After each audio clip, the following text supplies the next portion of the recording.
হাত রাঙিয়ে মেঘের আবিরে আকাশের থেকে সূর্যটাকে নাও ছিঁড়ে কপালে রাখো লাল টিপে আঁকো আঁচলে উড়া দক্ষিণা বাসন্তী দু চোখে মেখে সাগরের নীল যত রোদের গন্ধ মাখা ওই গাছচিলের মতো অনন্তে ওড়ো যতটা পারো বিদ্যুৎ ঝলকের রূপে সাজো গরুপন্থী যাচ্ছ না রোদুরে কাছে কিংবা সুদূরে প্রাণ থেকে প্রান্তরে ঘুরে ঘুরে ও প্রিয়ন্তী হবে ঘুরঘুরান্তি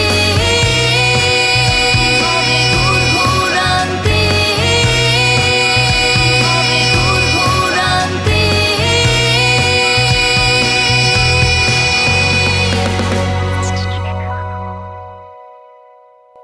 নারীর জন্য নিরাপদ ভ্রমণ এই প্রতিপাদ্যকে ধারণ করে আমরা সারা বাংলাদেশ ঘুরব। যাব অপরূপ প্রকৃতি আর অনন্য সাধারণ মানুষের কাছে।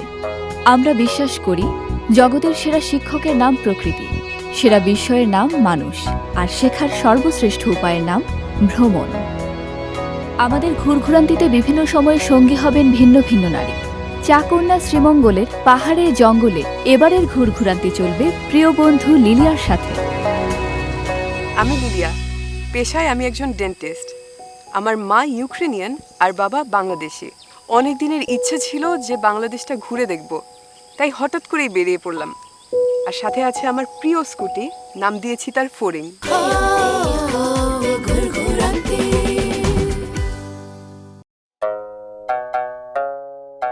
আকাশের নীল আর ধরনের সবুজে মোড়ানো রূপবতী শ্রীমঙ্গলের পরতে পরতে মায়া ছড়িয়ে আছে। চা বাগানের আঁকাবাঁকা রাস্তা ধরে পাখির শিশে আর রোদ হাওয়ায় মিশে মিশে কটেজের উদ্দেশ্যে যাত্রা করেছি।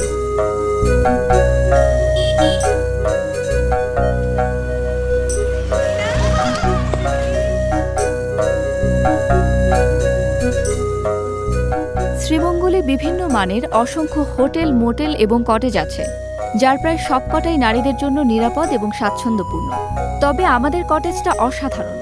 শহরের বাইরে জঙ্গল এবং চা বাগানের মাঝে টিলার চূড়ায় দোতলা কাঠের বাড়ি, পেছনে বয়ে চলেছে পাহাড়ি ঝিরি, কটেজ ঘেঁষে লেবু বাগান, বাতাসে লেবুর ঘ্রাণ।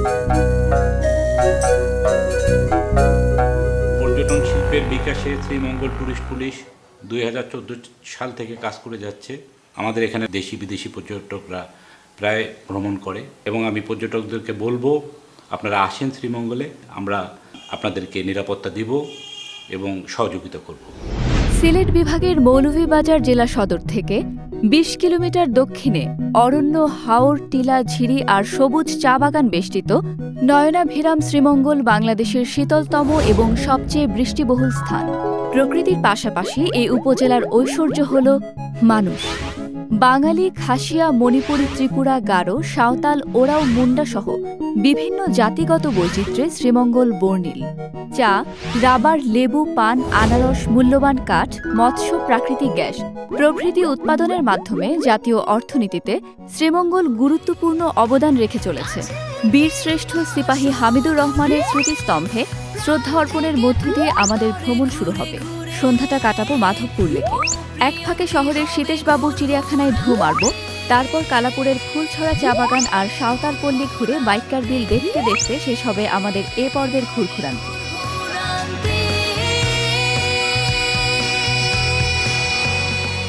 ধন ধান্য পুষ্প ভরা আমাদের এই বসুন্ধরা। কটেজে নাস্তা সেরেই রওনা হয়েছি পার্শ্ববর্তী কমলগঞ্জ উপজেলার ধলই চা বাগানে অবস্থিত বীরশ্রেষ্ঠ সিপাহী হামিদুর রহমানের স্মৃতিস্তম্ভের উদ্দেশ্যে।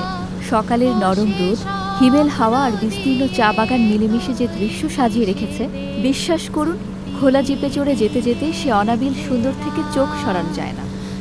এমন দেশটি কোথাও খুঁজে পাবে না কো তুমি, সকল দেশের রানী সেজে আমার জন্মভূমি।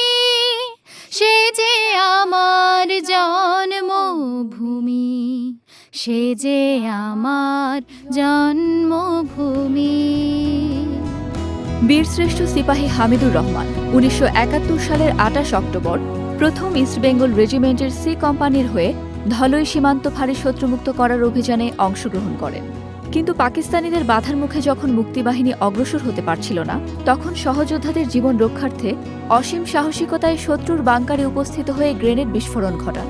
তার মরণপণ লড়াইয়ে ধলই ফাঁড়ি শত্রুমুক্ত হয়, তবে পাকিস্তানি বাহিনীর গোলার আঘাতে তিনি শহীদ হন। আমরা এখন আছি বীরশ্রেষ্ঠ হামিদুর রহমানের স্মৃতিস্তম্ভে। তিনি ৭ জন বীরশ্রেষ্ঠের মধ্যে একজন। আমার দাদুও একজন মুক্তিযোদ্ধা ছিলেন, তাই ছোটবেলা থেকেই মুক্তিযুদ্ধের গল্প শুনে আমার বড় হয়ে ওঠা। I am really proud of my fatherland, I am really proud of my country.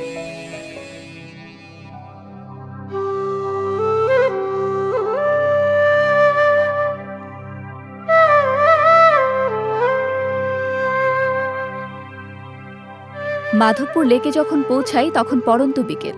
পাহাড়ি এলাকায় সন্ধ্যা নামে ঝুপ করে, হাতে সময় কম, অথচ পুরো মাধবপুর লেকটা ঘুরে দেখতে চাই।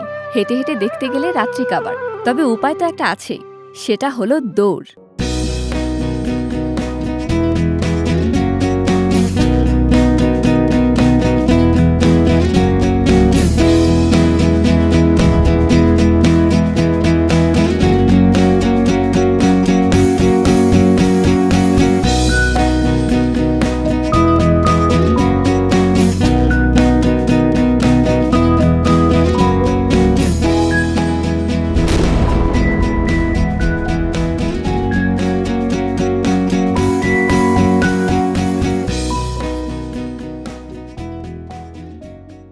নিঝুম সন্ধ্যায় পান্থ পাখিরা বুঝিবা পথ ভুলে যায়।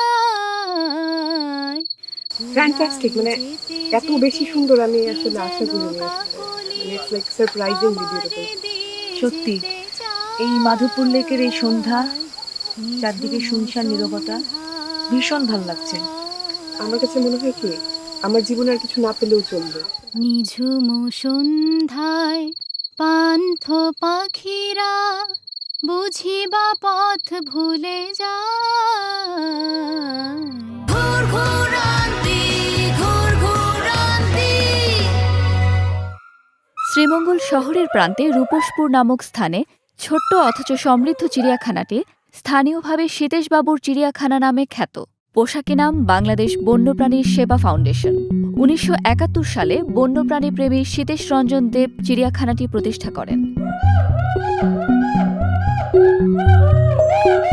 আমরা এখন আছি সীতেশবাবুর চিড়িয়াখানায়। এটা আমার বাবার তৈরি করা। 1965 সালে এইসব জায়গায় জঙ্গল ছিল, জঙ্গলের মধ্যে বিভিন্ন রকম প্রাণী ছিল। তখন হবে আমার বাবাও পালতেন। তখন ওই যে বাঁশের খাঁচার মধ্যে সুন্দর করে বানাইয়া ওইখানে চিতাবাঘ রাখা হতো। এই অঞ্চলে অনেক চিতাবাঘ ছিল। আর এখন করতেছি কি, আমরা রোডের খাঁচার মধ্যে বানর রাখতেছি, তাও বানরেও ক্ষতি করে। এটাই একমাত্র কারণ হইল মানুষ বাড়ে গেছে, সম্পদ কমে গেছে, পরিবেশ ধ্বংস হয়ে গেছে। এখানে প্রায় ১৫০ প্রজাতির জীবজন্তু রয়েছে। এখানে অনেক রকমের পশু পাখি আছে, খুব সুন্দর মতো তারা এখানে বসবাস করছে।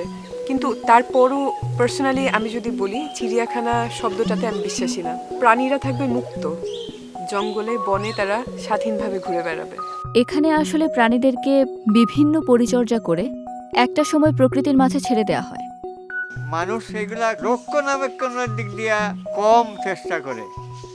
আসলো, দেখলো, এই এখানে পয়সা লাগে নাকি দেখতে, আরে এইটা কি আমার ব্যবসা নাকি? তো মাঝে মধ্যে দেখি যে ভালো লোক আসে। প্রাণীগুলা হিংস্র হয় বিভিন্ন কারণে। কিছু হয় ক্ষুধার্ত হয়ে, কিছু হয় বাচ্চা যদি সাথে থাকে, আবার কিছু হয় সে ঘুমাইয়া থাকলে। আমাকে যে লোকটা আক্রমণ করছে সে ঘুমিয়ে আছিল, আমি তার গায়ের উপরে পড়া দিছি, সে আমাকে আক্রমণ করছে। উল্লেখযোগ্য প্রাণীদের মধ্যে আছে বিলুপ্ত প্রায় সাদা বাঘ, বিরল সোনালী বাঘ, মেছো বিড়াল, সোনালী হনুমান, হিমালয়ান সিভিট ক্যাট, বনরুই, বিভিন্ন ধরনের সাপ ইত্যাদি। পাখির সমারোহটিও নেহায়েত মন্দ নয়। পাহাড়ি বক, নিশি বক, বালিহাঁস, প্যারিহাঁস, কোয়াল, কালিম, বাজিরিক, শঙ্খচিল, হরিয়াল সহ বেশ কিছু বিরল প্রজাতির পাখিও এখানে রয়েছে। এটার নাম হচ্ছে শঙ্খচিল। দেখতে অদ্ভুত সুন্দর, পুরো শরীরটাই লালচে খয়েরি রঙের, গলা থেকে বুক পর্যন্ত সাদা, ভীষণ সুন্দর। ওর মা একটা মানুষ মেরে ফেলছে, পরে লোকজন যখন দাওয়া করছে ওর মা ওই তার কাটার বেড়ার নিচ দিয়ে ইন্ডিয়া হয়ে গেছে। পরে এসে দেখে যে একটা বাচ্চা চোখ ফুটে নেই, ওকে ডোপার দিয়ে বিস্কুট খাওয়াই একটু বড় করলো।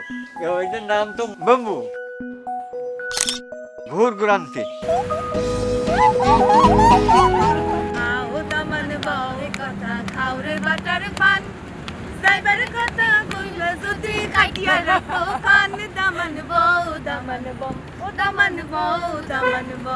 চিড়িয়াখানা থেকে ফেরার পথে রাস্তার পাশে নাম না জানা ছোট্ট বাজার, চা শ্রমিকদের সাপ্তাহিক বাজার। সপ্তাহের প্রতি মঙ্গলবার, অর্থাৎ যেদিন তাদের বেতন হয় সেদিন এ বাজারটা বসে। সস্তা দরের নিত্য প্রয়োজনীয় জিনিসগুলোকে ছাপিয়ে বাজার জুড়ে এক আশ্চর্য সরলতা ছড়িয়ে আছে। একসময় এই সাবানগুলো আমরা খুব দেখতে পেতাম। আগে আমার মা খালাদের দেখতাম যে এই সাবানগুলো দিয়েই কাপড় কাচতো, কিন্তু এখন আর এটা দেখা যায় না।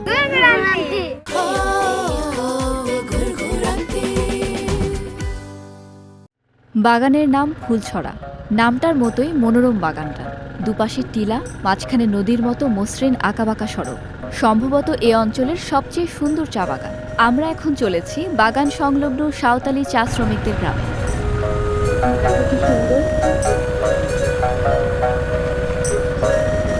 পাহাড়ের আলো বাতাস যদি গায়েই না লাগলো তাহলে আসলে পাহাড়ে ঘোরার কোনো মানে নেই, কি বলো দিশা?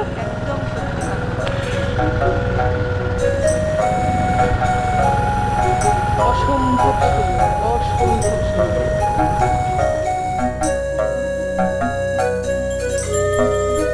ফুলছড়া সাঁওতাল পল্লীতে আনুমানিক ১৫০ ঘর সাঁওতালের বাস। দরিদ্র মানুষগুলোর মনের ঐশ্বর্যের দুটি গ্রামময় ছড়িয়ে আছে। ঘরবাড়ি, রাস্তাঘাট সব ঝকঝকে পরিষ্কার। এই সহজ মানুষগুলোর সকালটা শুরু হয় প্রার্থনা দিয়ে। আশীর্বাদ করবেন। আচ্ছা, আশীর্বাদ করবো, আশীর্বাদ করেন। দেখেন বাবা। ঘুর ঘুরান্তি। ঘরের কাজ সেরে নারীরা চা বাগানের উদ্দেশ্যে সারা দিনের জন্য বেরিয়ে পড়ে। এ এক দীর্ঘ পদযাত্রা। দূর থেকে দেখলে মনে হয় একদল তীর্থযাত্রী ব্রত পালনের উদ্দেশ্যে চলেছে। কয়টা থেকে যেতে হয়? 9টা থেকে 9টা থেকে 4টা পর্যন্ত। তারপর খাওয়া দাওয়া কিভাবে হয় ওখানে? ওখানে আচ্ছা, নাস্তা কি আপনারা নিয়েছেন নাকি ওখান থেকে? চা পাতির যে চাটনি ওটা দিয়ে ভাত খেতে খুব মজা লাগে। আচ্ছা, আমার এখন খাওয়া হয়নি, বাট আমি চাই খেতে। এদের সাথে সম্বল বলতে চা পাতা সংগ্রহ করার কাপড় আর দুপুরের জল খাবার। প্রায় 4 থেকে 5 মাইল পথ আমরা হেঁটেছি। সবচেয়ে যেটা ভালো লেগেছে আমার, সেটা এদের সবার ছেলেমেয়েরা পড়াশোনা করছে। এত দূর হেঁটে কাজ করছে, তারপরও দে আর ভেরি হ্যাপি। তো আর কি লাগে জীবনে? প্রায় সব মহিলারাই ঘরের প্রতিদিনের কাজকর্মের ফাঁকে চা পাতা তুলতে আসে। এত সবুজের মধ্যে থাকলে আসলে কাজটাকে এনজয় করা ছাড়া দ্বিতীয় কোনো কথাই আসে না। আমরা যারা শহরে থাকি তাদের চাইতে এদের জীবনের শক্তি অনেক বেশি, কারণ এরা প্রচুর পরিশ্রম করে। চায়ের উৎপত্তি চীন দেশে। চা গাছের বৈজ্ঞানিক নাম ক্যামেলিয়া সিলেন্সিস, ইংরেজিতে বলা হয় টি। গ্রিক দেবী থিয়ার নামানুসারে এরূপ নামকরণ হয়েছে। চীন দেশের টি এর উচ্চারণ চি। ধারণা করা হয় চীনা চি থেকে বাংলায় চা শব্দের উৎপত্তি। প্রচুর বৃষ্টিপাত, উষ্ণ ও আর্দ্র আবহাওয়া এবং উচ্চ ঢালু জমি চা চাষের জন্য আদর্শ। 25 থেকে 30 বছর পর্যন্ত চা গাছের পাতা সংগ্রহ করা যায়। এরপর পুরনো গাছ তুলে নতুন গাছ লাগানো হয়। চা পাতা সংগ্রহের জন্য যথেষ্ট দক্ষতার প্রয়োজন পড়ে। চা পাতা মূলত পাতা, পর্ব এবং মুকুলের সমষ্টি, অর্থাৎ দুটি পাতা ও একটি কুড়ি একসঙ্গে তুলতে না পারলে চায়ের উৎকর্ষতা অনেকাংশেই নষ্ট হয়ে যায়। একটা পাতা আছে মা পাতা, এই যে এই পাতা দিয়ে আমরা সব পাতা তৈরি করি। তাই নাকি? আর এই ছোট পাতা দিয়ে, এটাই মা পাতা বলে। এক নম্বর এটাই চায়ের সেই পাতা, একটি কুড়ি দুটি পাতা। অভিজ্ঞতাটা হচ্ছে যে 2 আঙ্গুলের সাথে 2টো আঙ্গুলে, যে ইন্ডেক্স আর মিডল ফিঙ্গার দিয়ে দুটোর মাঝখান দিয়ে এভাবে করে টান দিয়ে ছিটতে হবে, তাহলে তাড়াতাড়িও হবে আর খুবই কন্টিনিউয়াসলি সব পাতাগুলো লাইক এইভাবে করে। এখন তো আমি পাতা চিনতে পারছি না বলে আমি খুঁজছি যে কোনটা তুলবো, কিন্তু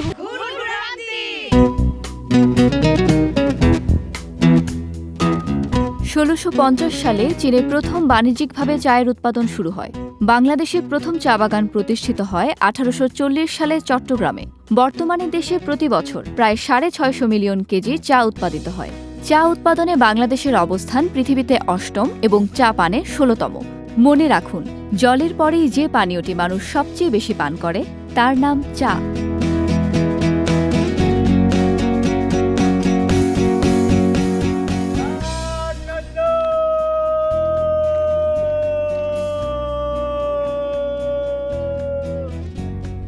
দুপুর হয়েছে, তাই পাতা জমা দেওয়ার ডাক এসেছে।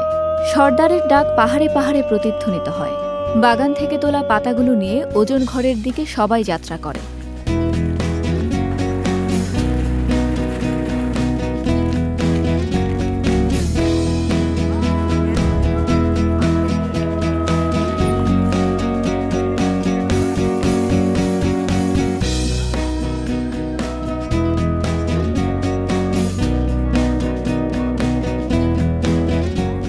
সারিবদ্ধভাবে তারা পাতা জমা দেয়। হিসাব টুকে রাখেন সংগ্রাহক। এভাবে দিনে দুবার করে পাতা জমা দেয়া হয়, দুপুরে এবং বিকালে। আমরা সকাল থেকেই চা তোলা দেখছিলাম, আর এখন সেই চা পাতা জমা দেওয়া হচ্ছে।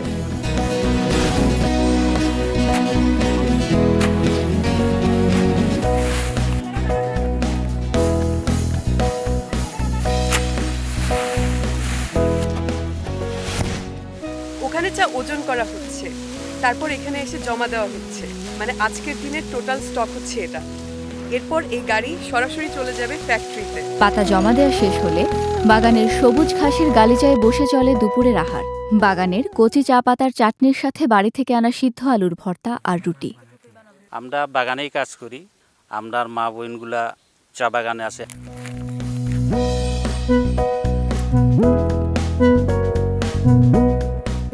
এখন চা পাতার ভর্তা রেডি করা হচ্ছে।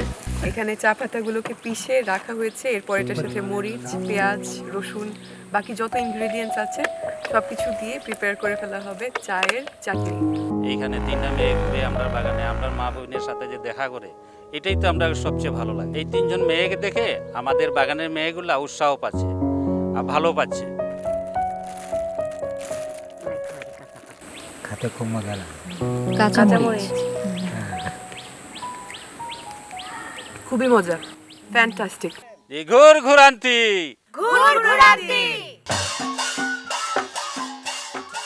চা বাগানে সারাদিন কাটিয়ে যখন সাঁওতাল পল্লীতে আসি, তখন পৃথিবীতে রাত নেমে এসেছে। আমাদের সম্মানে মাথায় চাঁদ নিয়ে সাঁওতাল রমণীরা মাদলের তালে নেচে চলেছে। কণ্ঠে প্রেমের শাশ্বত সুর, জ্যোৎস্না মাখায় নৃত্য, গীত আর বাদ্যের এক অচেনা মাদকতা আমাদেরকে স্রেফ দর্শক হয়ে বসে থাকতে দেয় না।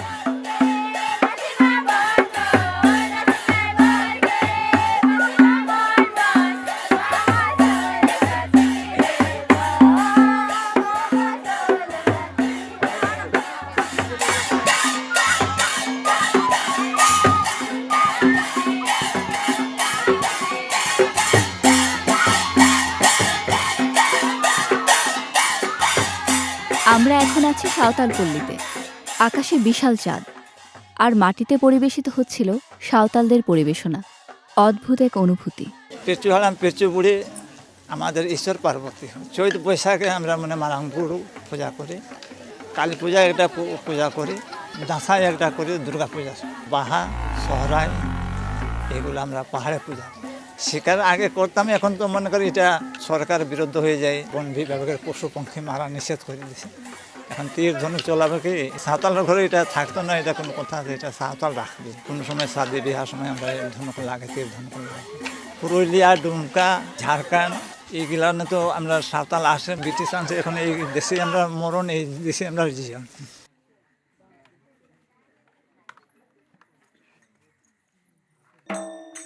এই নৃত্য এবং গীতের নাম ঝুমুর। সাধারণত করম পূজার সময় সাঁওতালরা এটা করে থাকে। কৃষ্ণ বন্দনা এবং মানব মানবীর পার্থিব প্রেম সাঁওতালি ঝুমুরের প্রধান উপজীব্য। এটি দ্রুত লয়ের গান। এর সুরে কীর্তনের আলাপের বৈশিষ্ট্য থাকলেও এতে আখরের প্রয়োগ নেই।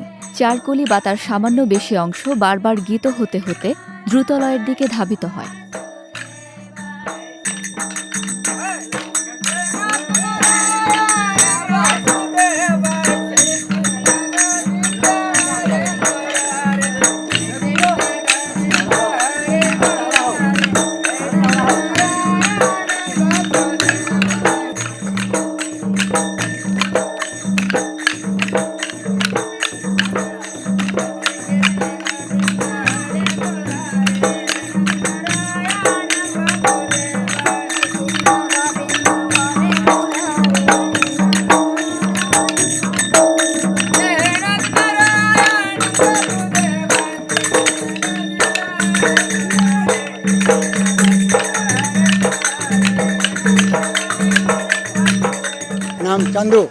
কাজ করি, চা বাগানে কাজ করি। আমার দাদা দাদি আসলে সে সময় আছি, দাদা দাদি মরলো, বাবা মরলো, আমরা এখানে আছি বহুত বছর হইলো এখানে। করম পূজা হয় যে ভাদ্র মাসে কি আশ্বিন মাসেই হয়, পূজার সময় আর কি সজনী যে ঠকায় এর ভিতরে আর কি গানটি আর কি ঠকাবে না বলে আর কি এই গানটা তুলে ধরা হচ্ছে ঠকাবে না। करम साले झुमुरे मंदल बजाए के सकले सजनी शादी करबो करबो बोले सच के शांति सबाई नील हरि नाम।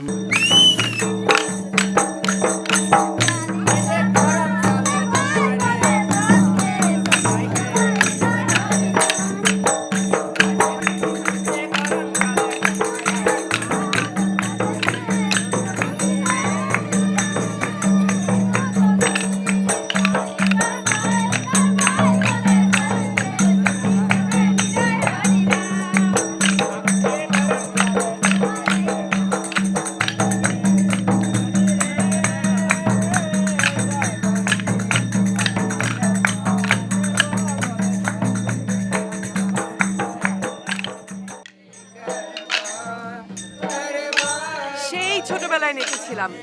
আজকে মাইস্তি ফুলছড়ি চা বাগানের এখানে সাঁওতাল সম্প্রদায়ের নৃত্য দেখে নিজেকে আর আটকাতে পারিনি, তাদের সাথে জয়েন করেছি। যদিও আমার কোঅর্ডিনেশন অতটা ভালো ছিল না, বাট আমি ভীষণ এনজয় করেছি। ঘুর ঘুরান্তি ঘুর ঘুরান্তি ঘুর ঘুরান্তি।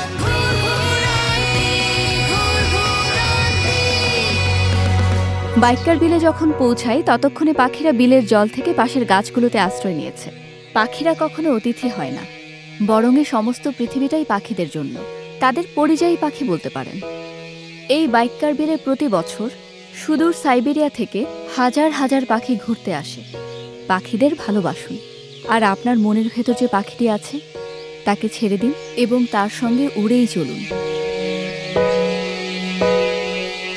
চরাচর জুড়ে হাজার হাজার পাখির সন্ধ্যা আগমনী কলরব।